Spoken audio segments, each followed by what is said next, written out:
Here's my audience, and it consists of my parents and my brother. My topic is: should genetically modified foods be sold in grocery stores? General purpose is to persuade, specific purpose to inform the audience about GMO foods in stores and to sell and to persuade them that society and the government should do something not to sell GMO foods in our retail stores until further testing is done in response to this information. Did you know that 90% of all crops in the United States are genetically modified? That's a lot of crops that have been genetically modified. Have you ever been to the grocery store and noticed a bag of food that had a non-GMO sticker on it? That means that food has no GMO in it whatsoever. Now, why don't all the foods have that sticker? Along with most people in the United States, I am a concerned citizen for the health of individuals eating GMO foods. I have researched this to formally address this topic of this problem of society with you. GMO foods are an ongoing problem in our society today. This has caused many unknown problems for our health, and the only way to resolve this problem is through our stores not selling GMO foods until further testing is done. In this speech, I will address this problem with how many GMO foods and products there are in the United States, health risks of GMO foods, and how this can be resolved. Let's begin.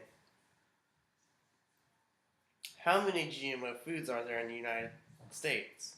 There are hundreds upon hundreds of GMO foods in grocery stores, and it can range from the corn that you eat in your cornflakes to the apples you eat for your snack. There are 10 crops that are U.S. approved to be sold to consumers, and those are squash, cotton, corn, soybeans, papaya, alfalfa, sugar beets, canola, potatoes, and apples. That is 10 more ways that human beings can mess up with creating GMO products because man is erred and prone to doing things wrong. Brandon Gale stated in his article 23 Amazing Genetically Modified Crop Statistics that more than 150 million acres are used to grow GM corn and soybeans in the U.S. alone. In 2012, there was only a small 389.7 million acres of cropland in the U.S.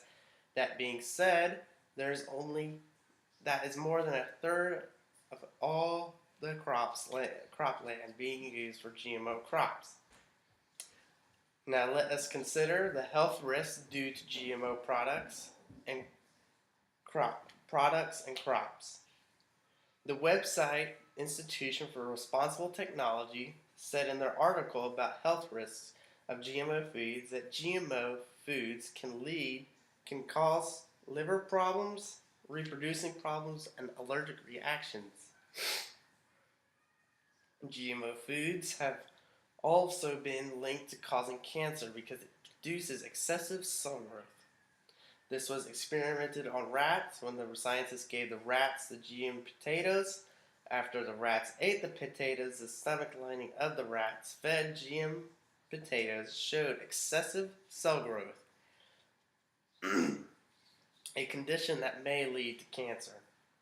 Rats also had damaged organs and immune systems, as the Institution of Responsible Technology states. The website The Non-GMO Project says in the article GMO Facts that more than 80% of all genetically modified crops grown worldwide have been engineered for herbicide tolerance. As a result, the use of toxic herbicides such as Roundup has increased 15-fold since GMOs were first introduced. In March 2015, the World Health Organization determined that the herbicide glyphosate, the key ingredient in Roundup, is probably carcinogenic to humans. This could lead to more and more pesticides and herbicides on these crops that eventually take we eventually intake into our bodies. That is horrifying to think of. The website Center for Food Safety stated in their article, Genetically Engineered Foods and Your Health, that another hidden risk of genetically engineered food is that they could make disease-causing bacteria resistant to current antibiotics, resulting in a significant increase in the spread of infections and diseases in human population. As a society,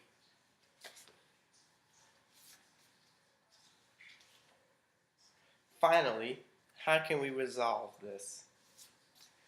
As a society, we can pursue the greater good of humanity with trying to avoid these GMO foods, allowing GMO foods and crops to slowly fade out of time. This would return everything to its original state, allowing for more organic and natural produced foods to be sold in stores. The way to start ridding our society of genetically modified foods that have a lot more pesticides and herbicides in them than organic food is to start awareness to restaurants and stores. These restaurants and stores could follow the example of stores like Whole Foods, which only sells organic foods. This is spoken about by Ronnie Cummins in his article 12 Ways to Rid the Planet of GMO and Monsanto's Roundup, when he states, pressure retail natural food stores and coops to follow the lead of whole food markets and the natural grocer to label and or ban all GMO derived foods, including meat and animal products and deli foods from their store. As you can see from these points, we see how many GMO products there are currently, the health risks of these genetically modified foods, and how we fix this ongoing problem in our society. GMO products are a way for humans to fail.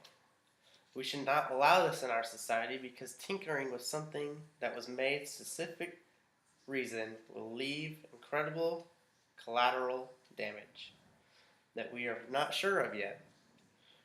Why are we sitting back and watching God's creation be tinkered with by humans who are not perfect in any way, shape, or form? I leave you with this quote from Jacques Rosier. God makes all things good. Man meddles with them and they become evil. He forests one soil to yield the products of another, one tree to bear another's fruit. And that is my speech. Thank you for listening.